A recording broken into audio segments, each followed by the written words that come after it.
Right now দক্ষিণী চলচ্চিত্রের দর্শকপ্রিয় তারকা সুরিয়াকে তো আপনারা সকলে খুবই ভালো করে চিনেন, কেননা এই তারকা তার কেরিয়ার একাধিক চলচ্চিত্রের মধ্যে উপহার দিয়েছে তিনি তার ভক্তদের। তাই তো বলাই বাহুল্য যে তিনি তার অভিনয় গুণে তার ভক্তদের মধ্যে আলোচনায় থাকেন সর্বদাই। বাই দ্য ওয়ে, দক্ষিণী চলচ্চিত্রে এই তারকাকে আগামী দিনে ভাদি ভাসাল চলচ্চিত্রে অভিনয় করতে দেখা যাবে বলে জানা যায়, কেননা মাত্র কয়েকটা দিন আগে তামিলি চলচ্চিত্রে এই তারকা তার নতুন এই চলচ্চিত্রের ঘোষণা দেন। ঠিক তারপর থেকে অবশ্য তার ভক্ত অনুরাগীরা তার এই চলচ্চিত্রের আপডেট জানার জন্য অপেক্ষাতে। বিশেষ করে তার ভক্তরা জানতে চায় চলচ্চিত্রের গল্পটি আসলে কেমন হবে।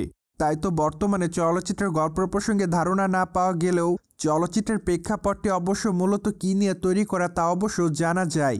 ভাদি ভাসাল চলচ্চিত্রের প্রেক্ষাপটটি মূলত জাল্লিকাট্টু উৎসবকে কেন্দ্র করে তৈরি করা হবে।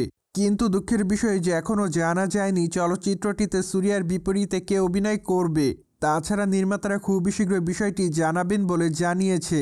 পাশাপাশি চলচ্চিত্রটি তারা মেবি 2026 সালে মুক্তি দিতে পারে বলে জানা যায়। যাই হোক, চলচ্চিত্রের অবশ্য মুক্তির আনুষ্ঠানিক কোনো তারিখ এখনও ঘোষণা করেনি নির্মাতারা। অন্যদিকে বর্তমানে দক্ষিণী চলচ্চিত্রের তারকা সুরিয়ার হাতে আরও বেশ কয়েকটা চলচ্চিত্রের কাজ আছে বলে জানা যায়। তাই তো এই তারকাকে আগামী দিনে রেট্রো চলচ্চিত্র অভিনয় করতে দেখা যাবে। চলচ্চিত্রটি অবশ্য মে মাসের 1 তারিখে মুক্তি পাবে বলে জানা যায়। তাই তো নির্মাতারা খুবই শীঘ্রই চলচ্চিত্রের প্রমোশনালের কাজের দিকে মনোযোগ দিবেন।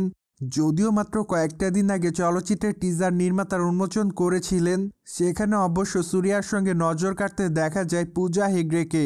ঠিক তারপর অবশ্য অনেকে মনে করেছিলেন চলচ্চিত্রটি মূলত অ্যাকশন ঘরানার হবে, কিন্তু নির্মাতারা বর্তমানে জানিয়েছে চলচ্চিত্রটি মূলত রোমান্টিক ঘরানার হবে, যা জানার পর থেকে অবশ্য দর্শকরা চলচ্চিত্রটির জন্য খুব excited. By the way, South Indian চলচ্চিত্রের তারকা সুরিয়াকে সর্বশেষ অভিনয় করতে দেখা যায় কাঙ্গুবা চলচ্চিত্রে। চলচ্চিত্রটিতে অবশ্য তার বিপরীতে অভিনয় করতে দেখা যায় বলিউডের গ্ল্যামার কুইন দিশা পাটানিকে। কিন্তু দুঃখের বিষয় যে চলচ্চিত্রটির গল্পটি দর্শকদের কাছে সেভাবে নজর কাটতে পারেনি। তাই তো কাঙ্গুবা চলচ্চিত্রের প্রথম খণ্ডটি বক্স অফিসে ব্যর্থতার শিকার হয়, যা অবশ্য নির্মাতাদের খুবই হতাশ করেছে বলে জানা যায়। কেননা চলচ্চিত্রটি মুক্তির আগে নির্মাতারা দাবি করেছিলেন কাঙ্গুবা চলচ্চিত্রটি প্রায় 2000 কোটি রুপি ইনকাম করবে। কিন্তু দুঃখের বিষয় যে চলচ্চিত্রটি মুক্তির পর বক্স অফিসে ঠিকমতো 200 কোটি রুপিরও কালেকশন করতে পারেনি। সোভিয়ার্স, জেনে তো নিলেন সুরিয়ার আপকামিং চলচ্চিত্র ভাদি ভাসালের প্রেক্ষাপটটি কেমন হবে। ফলে বিষয়টি নিয়ে আপনাদের কোনো মতামত থাকলে কমেন্ট বক্সে জানাতে ভুলবেন না। Subscribe our channel for more update.